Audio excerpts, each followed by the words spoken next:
कई स्त्रियों के साथ रावण ने की थी जबरदस्ती।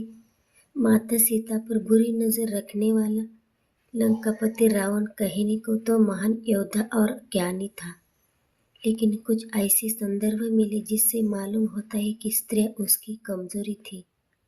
उसने कई स्त्रियों के साथ जबरदस्ती करने की कोशिश की थी। इसी कारण उसका भविष्यवाणी में बताया गया था कि कौशल्या के पुत्र द्वारा रावण की मृत्यु लिखी हुई है। अपनी मौत को टालने के लिए दशरथ और कैकेयी के विवाह के दिन ही रावण कौशल्या को एक डब्बे में बंद कर सुनसान द्वीप पर छोड़ आया था।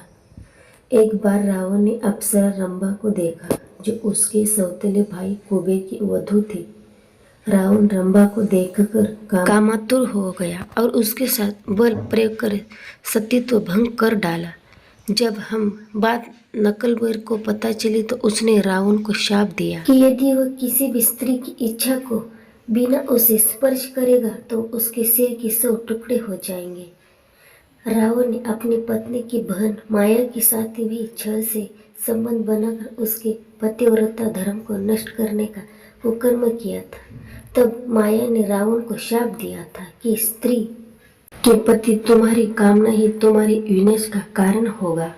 वेदवती नाम की एक कन्या भगवान विष्णु को पति रूप में पाने के लिए हिमालय पर तपस्या कर रही थी। रावण ने जब वेदवती को देखा तो बलपूर्वक मानभंग करने का प्रयास किया। अपनी लाज बनाने के लिए वेदवती ने पर्वत से कूदकर जान दे दी। ऐसी कथा है कि वेदवती ही अगले जन्म में सीता बनकर रावण की मृत्यु का कारण बनी। रावण की बहन शूर्पणखा के पति का नाम विद्युतजिह्व था। वह काल के नाम के राजा का सेनापति था। रावण जब विश्व युद्ध पर निकला तो काल के इसका उसका युद्ध हुआ। उस युद्ध में रावण ने विद्युतजिह्व का भी वध कर दिया।